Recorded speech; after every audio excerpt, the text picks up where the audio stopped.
you should definitely hang out after the celebration to see what the kids have done. They're going to have a table with their names on it and all of the things that they created, just like an art show, so that they can show you what they were up to this week. So we're glad that you're here with us this morning, whether this is your first time with us or your 100th time being in this space. We are honored that you have decided to join us this morning. Whether you arrived here this morning because of an internet search or because you were invited or because you already knew the way, we are grateful for the gift of God that you are and that you bring with you as you come into this space.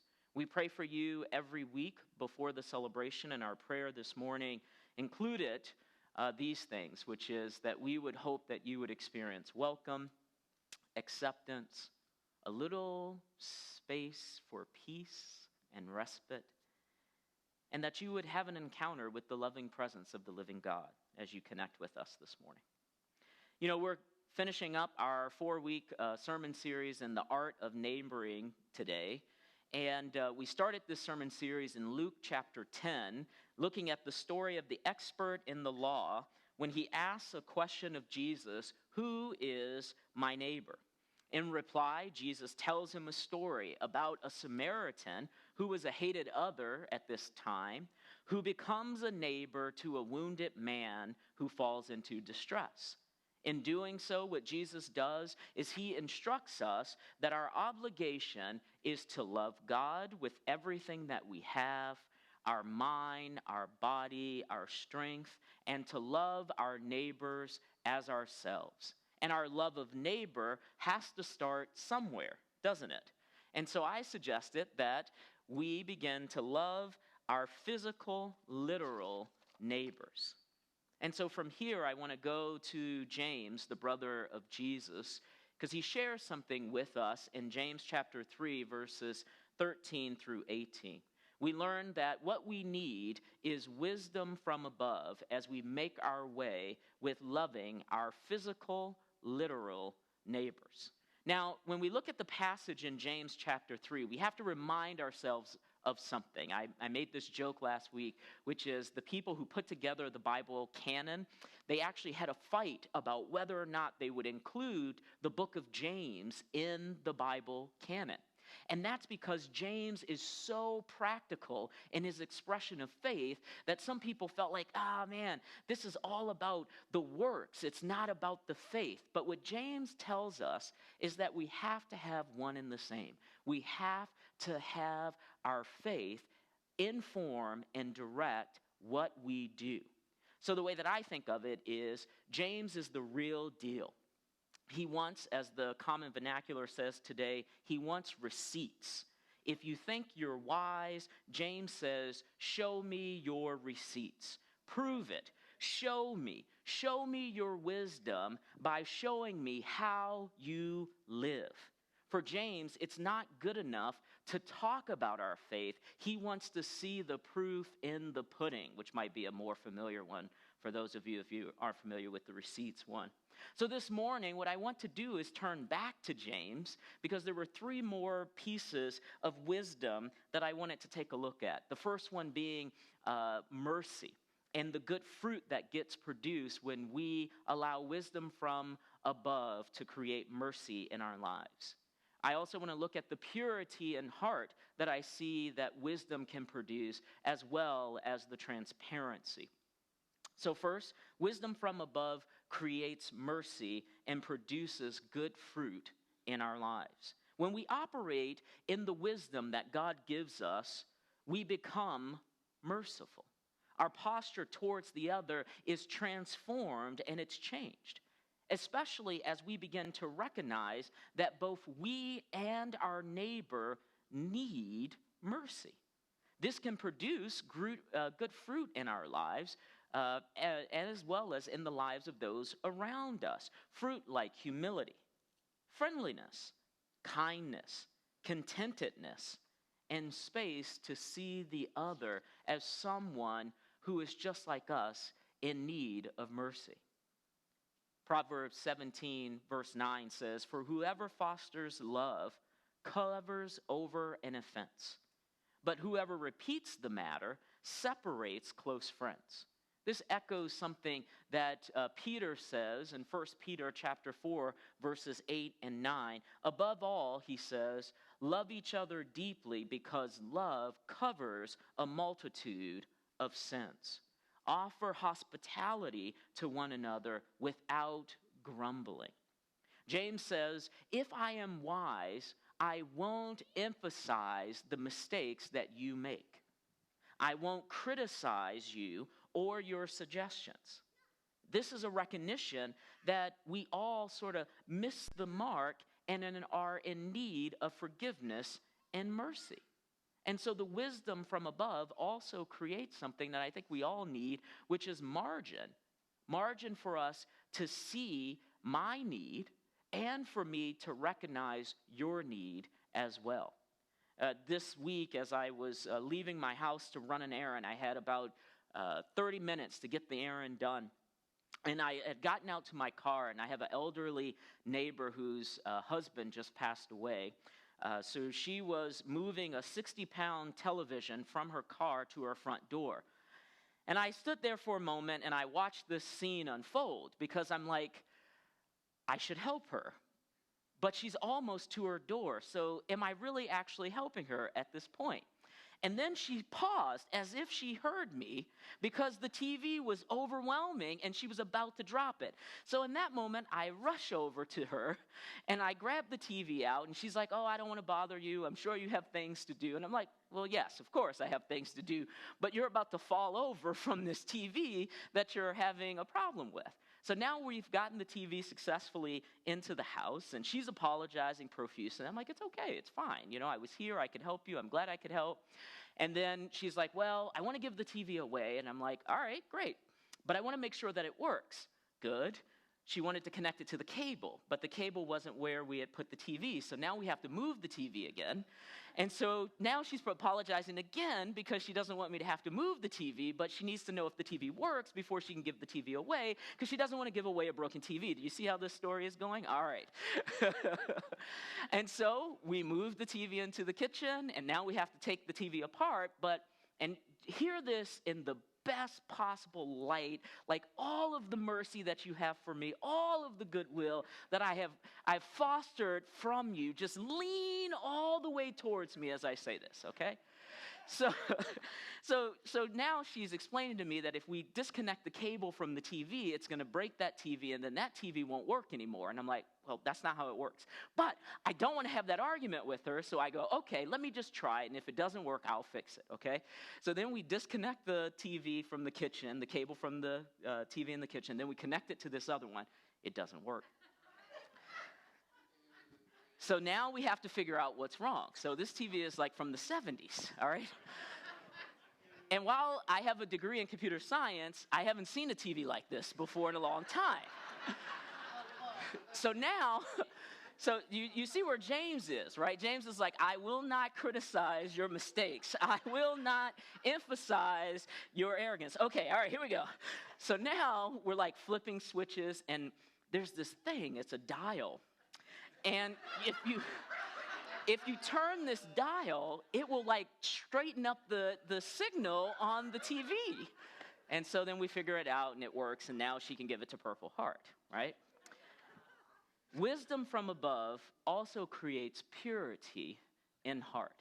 When we operate in the wisdom that God gives, we learn to check ourselves, to check our motives towards each other. Proverbs 16 verse 2 says, people think that all their ways are pure, but motives are weighed by the Lord. See, wisdom from above that's centered and secured in God's love for us allows us to love each other. Remember what Paul says in 1 Corinthians chapter 13? Love is patient. Love is kind.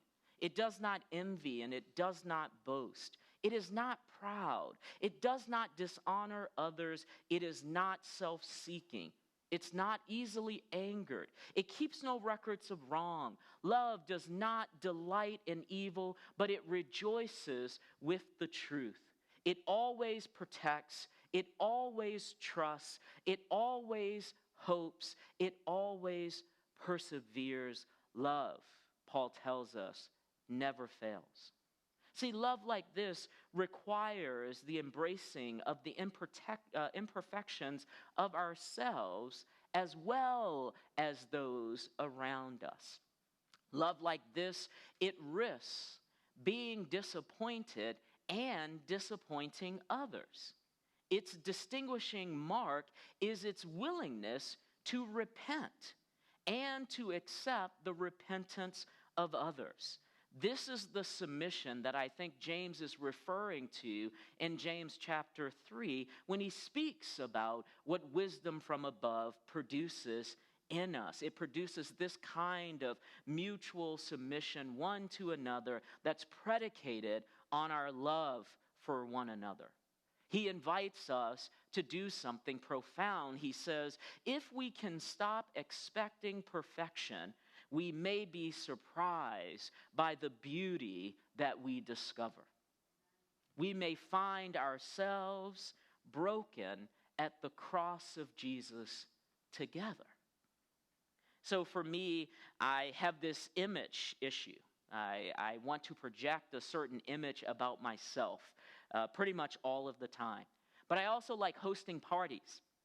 And so in the summer, I try to get ready for our summer barbecues. But our garage, if you are an American and you happen to own a home and you have a home for your car, it's also called your garage, you may, throughout the winter, put things into that garage and it accumulates there over the winter. Well, it's summer, and I need to have my garage open to get to, because we're really bad Americans. We actually have 2 fridges. We have one in the house and one in the garage. Man, this is I don't know why I put this in. So now we're getting ready for summer, but the garage is a mess, right? I mean, the chipmunks have made a nest in the garage to stay warm all winter, and their droppings are everywhere. And, there's leaves that have blown in, and all that kind of stuff. And so for me, it was like, well, I can't host my barbecue until I clean out my garage. And there's this whole idea that instead of focusing on the image that I want to project, the thing that I want to do, which is welcome people in my home and be hospitable and kind to them, gets overlooked because it gets diminished by this idea that my garage is messy. Because I don't believe that you'll actually accept my gift of hospitality because I have a dirty garage. Now, you don't think of it that way, right? I mean, you don't sit down and actually sit at a table and say, what's preventing me from hosting these barbecues? Oh, yeah, that's right. I haven't cleaned my garage. And why is that? Well, because then that says something about how I see myself as I present myself to the other. And I want the other to see me better than this. And so instead of actually letting go of the fact that I have a dirty garage and doing the barbecue, which most people won't make it into the garage and they won't see it. And if they judge you, they'll be like, well, at least my garage is cleaner. And it's actually really good because then they're thinking better of themselves than you, right? So you just totally miss the opportunity to bless people with your messy garage, right? But you're so fixated on your imperfection. You're like, it's that whole idea that we can't be interrupted by people just dropping over because our house isn't presentable. As if the thing that the person wants when they drop in is a presentable house. What if what they want is to have fellowship and connection with you? What if that's the highest value? I don't know. I did clean my garage this summer, but after I held 2 barbecues. And so I took a Saturday and I did it. I'm growing. I didn't know you were going to clap for that. I had some other material that's worthy of claps. Yeah. Wisdom from above creates transparency, what we might call impartiality and sincerity. When we operate in the wisdom that God gives, we can be ourselves. There's no need for us to wear masks to obfuscate who we are and how we miss the mark, how we fail. Proverbs 28:13 says, those who conceal their sins do not prosper, but those who confess and renounce their sins find mercy. When we operate in the wisdom from above, we recognize that we are loved and accepted as we are, the good and the imperfections and everything that sits between those 2 points. There's no need for us to disguise who we are just to impress others. When we recognize the gift of God within us and we're willing to share ourselves, our whole selves, with others, we become transparent, honest, authentic, genuine, revealing our true self to the other. It's this idea that we really shouldn't be afraid to talk about our imperfections or our weaknesses, because whether you realize it or not, everyone already knows them. If there's anything that people know about you, it's your imperfections, right? How you lose your temper, how you're short with people, how you correct people's incorrect usage of an Oxford comma, how you insist on certain things to be certain ways. People know how to navigate around who you are. When you say, I'll be ready in just a few minutes, they may know it's going to really take you a half hour. So they make a sandwich and put on a TV program, and they just wait. Here are you thinking, you're hiding these imperfections. They already know them. They're the thing that's clearest to the other. So the example that I have here is sometimes, and I'm guilty of this, it's this whole inflation of ourself again, right? It's the whole idea, like, when I came into pastoral ministry, I wasn't hired as a pastor. But I always knew I wanted to be a pastor. I was called by God to be a pastor, but the job that I was given was youth ministry assistant. And people have no idea what that is. And so when I would tell people, they would be lost. So it just behooved me over time to just say, well, I'm the youth pastor. You know, a little job inflation, right? I mean, like, what harm is in that, right? You know, it's sort of, I'm the director of operations, right? You know, or like the Dwight shirt, if you saw me in the video, I was wearing my assistant, you know, to the regional manager. But it's on a little Post-it, so you can't see the two part. And all that's shown is assistant regional manager, right? We do that kind of inflation because when we encounter the other, we want the other to see us differently. But that's a false self. That's a projected self. And what the wisdom from above invites us to do is to be ourselves. And just take a risk that we may be accepted just as we are. So as we've been navigating through this series, I've been hearing from some of you, and it's been really fun hearing your stories. And so I heard one story from a friend, Stephen Fox, who's going to come up now. He's going to grab a stool and a mic so that you know what he's doing as he comes to the stage. Everyone welcome Stephen, because it can be hard to come on stage and speak, and the cup just condensed on the stool here, so I'm going to have a wet bottom, so I'm going to wipe that off. That's what I'm doing. See, it's all about my image, right? I don't want you to think I wet myself up here. And so I, needed to wipe that off. And so, did you guys welcome Stephen yet? All right, great. Hello, everybody. All right, so I just wanted to interview Stephen because I heard some cool stories about how he's been neighboring. And one of the things that I really want to encourage you with, as I've been hearing the stories, just great stories, actually, keep them coming because it's been fun listening to how God is literally showing up every day by inviting your neighbors. I just heard from someone last night that was working on something for me, and they didn't get it to me until after midnight, and they were like, we got a last-minute invite to a bonfire, and since your sermon was on neighboring, I just couldn't say no. So I just got home, after midnight, and now I've gotten this done. And so I've heard a number of those kinds of stories, like God at work in these really fun ways. So I just asked Stephen to come up, and I'm going to ask him a few questions, and he's going to answer them, just as an encouragement for us to take a little risk and meet our neighbors. Hi, Stephen. Hey, Donnell. How's it going? It's going great. How are you? I'm a little nervous, but... That's all right. We love you. Oh, so thanks. that's like the easy part. That's Just easy. be embraced by our love for you. Hey, so my first two questions are, who are you and what brings you joy?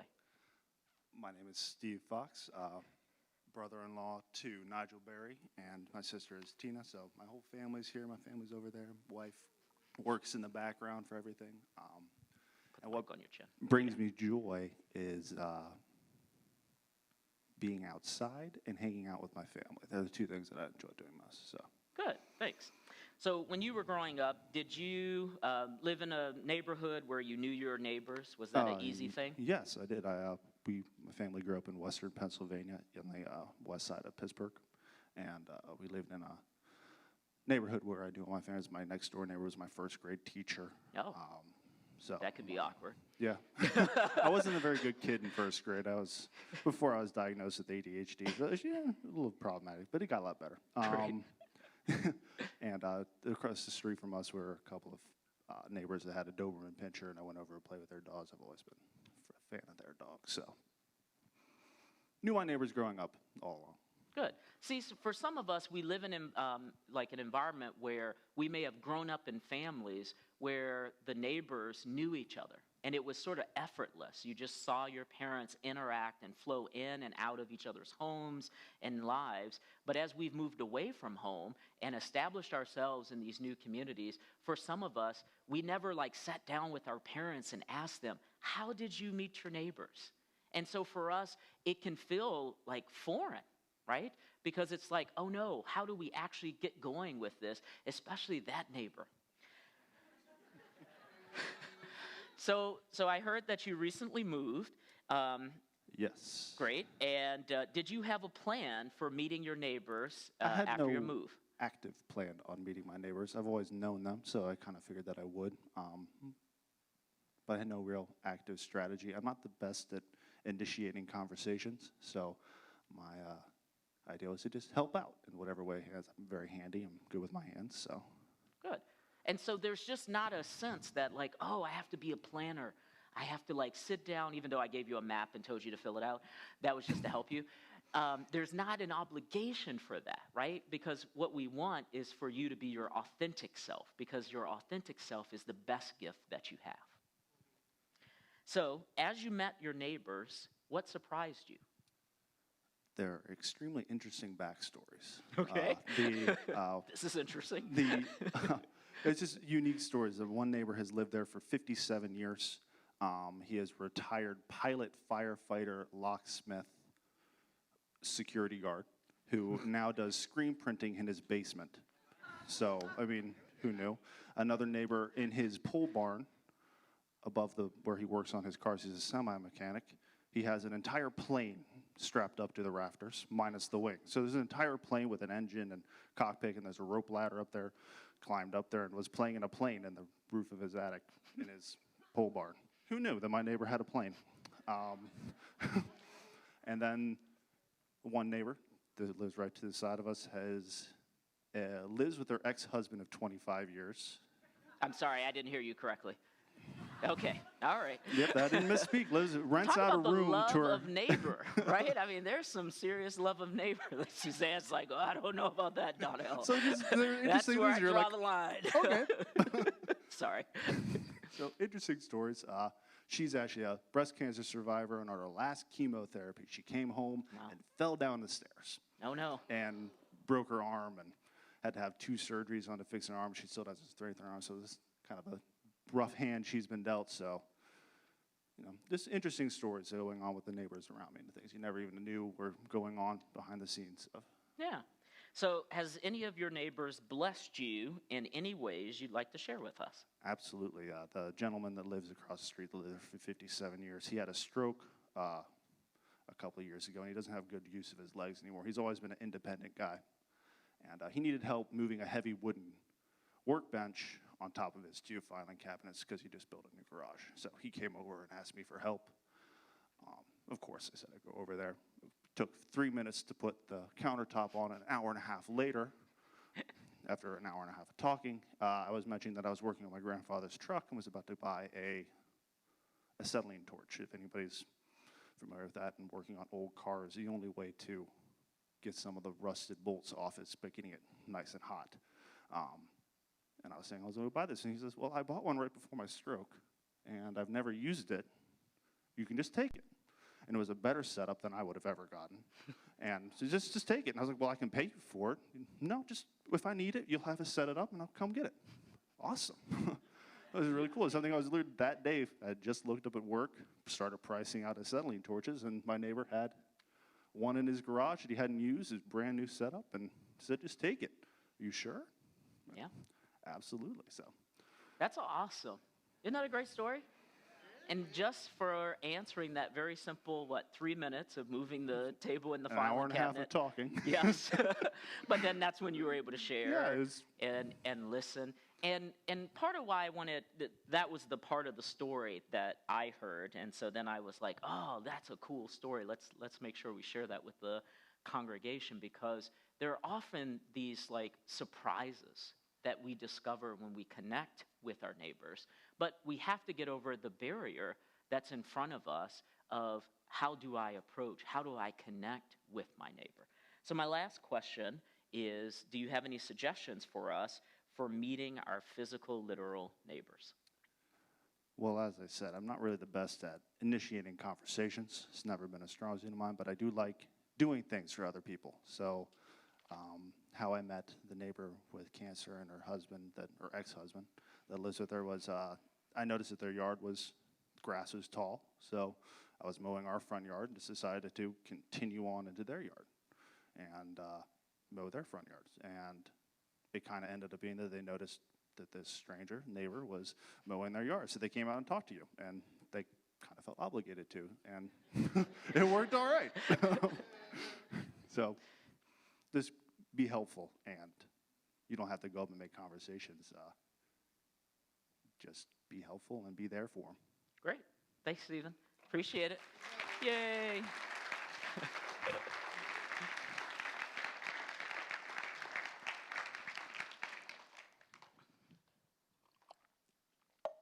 All right. I have I have one practical tip and then a bonus. So when we think about the practical tips, the practical ways of meeting our physical, literal neighbors, I want to give you a little bit of permission as well. And so the practical tip that I have is learn how to practice the art of focusing. One of the things that you may discover as you get to know your neighbors is that you can't be friends, or you can't be everyone's best friend. The best image that I've been given to help me navigate this is, imagine your relational abilities as a Lego. And if you've ever seen a Lego, they have connectors, and some large Legos have about 8 connectors on it, little circles that are on the top of the Lego block. And if you thought of your relational ability as a Lego, then you only have 8 of those little circles to connect with.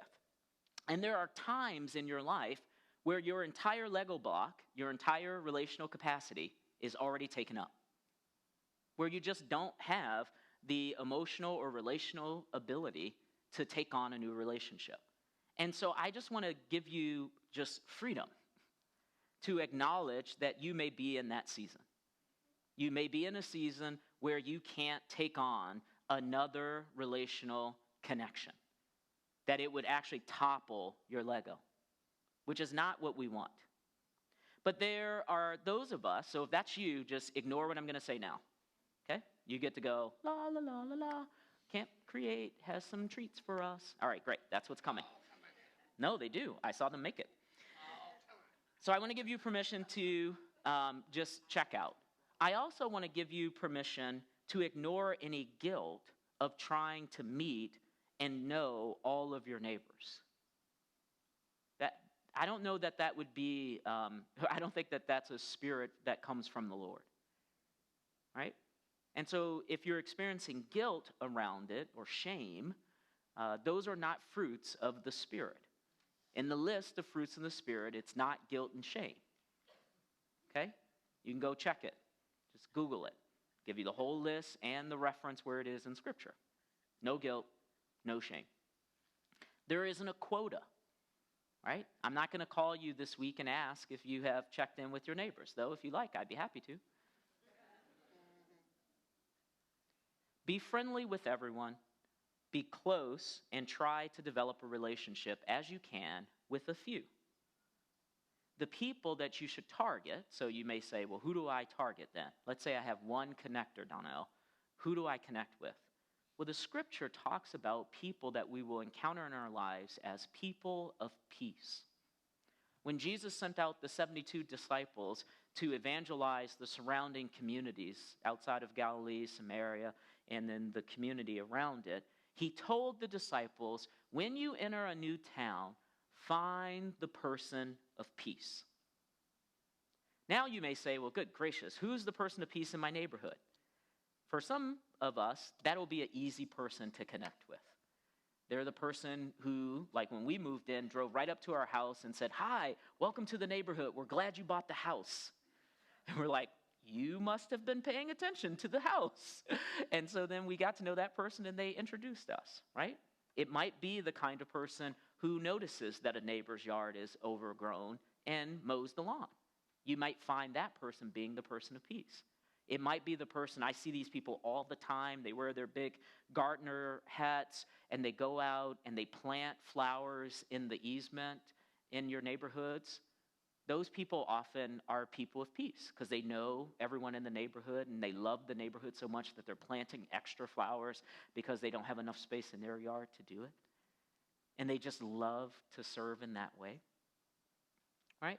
And so just be on the lookout for who the person of peace is and connect with them, because it may be easy then for you to connect with others. My wife got connected to a person of peace in our neighborhood. We live in the Lansdowne neighborhood here in Ann Arbor, and apparently they have a Thursday night ladies' tea. And I was like, how quaint. Maria hasn't been able to go because trying to put our kids to sleep at night sometimes takes till 10 o'clock, and so the ladies' tea is over, and it's a ladies' wine hour. So, no, I'm joking. That was totally not in my notes. So you want to find the person in your community who is the person who's gathering other people. And sometimes it's easy to see that. And obviously I'm talking from my point of view, which is I'm in a detached home community with a neighborhood. And so it's easy for us to do it. Even in your apartment, there are people who are people of peace. When we lived in an apartment on the west side of Ann Arbor over on Liberty, it was the Mormons who were the people of peace in our community. You won't find nicer people than the Mormons. And they threw parties, and they always invited us. And we're still friends with them today. The guy is a big shot lawyer in Hong Kong, and he's adopted a number of kids and so forth. And we still connect with each other. And he was a person of peace for us when we lived in the apartment. So on the sermon handout, I have a website which is called The Complete Guide to Meeting Your Neighbor. And then if you are more introverted, just put in introverted guy for meeting your neighbor, because the internet is full of those things. And I've been throughout the series giving you small little ways that you can connect, whether you're extroverted or introverted or you sit somewhere in between. And the big thing that I would encourage as we continue, and I think just a quick comment, and the band can make their way back. I don't know why I said quick. Especially in the time that we're living in right now, where it just feels like we're in this heightened sense of anxiety and stress, especially just what happened in Nice this past week. It feels like things are not relenting. They're not letting up. And it can feel like we're being assailed on every side. What I have found as sort of a way to inoculate myself against what we're seeing is connecting with my neighbors is something that I can do. I can't solve some of these larger, protracted issues that are affecting us in a geopolitical context that is interconnected. Like there was a coup in Turkey, like over the weekend, right? I mean, when you just think about that, it just sort of boggles the mind, and you just feel sort of powerless to address that. And what I have found as we've been navigating some of the stuff that's been going on in the culture is connecting at a level that I have influence, my neighbors. So just sort of trying to be my authentic self to another as a way of being a person of peace has been a helpful way for me to counteract what I've seen that's been going on in the culture. And so I just give that to you as an encouragement. All right, Sean's going to continue to lead us in our act of worship through our giving. And then Anna Hilliker is back from her vacation, and so she's going to be leading us in communion. And then if you're here this morning and you're in physical pain, emotional or spiritual pain, or you'd like prayer, we'd love to pray for you, especially if you're having a hard time just grappling with some of the stuff that's going on in the culture. We'll have trained folks in our prayer station after communion, and so you can come up and take communion and then just head over to the prayer station, and we'd love to pray with you. Sean? All right. So we're going to have our offering now, but a few details. First, there's cards that are in the seat back pocket in front of you. You can grab those out right now and fill them out, especially that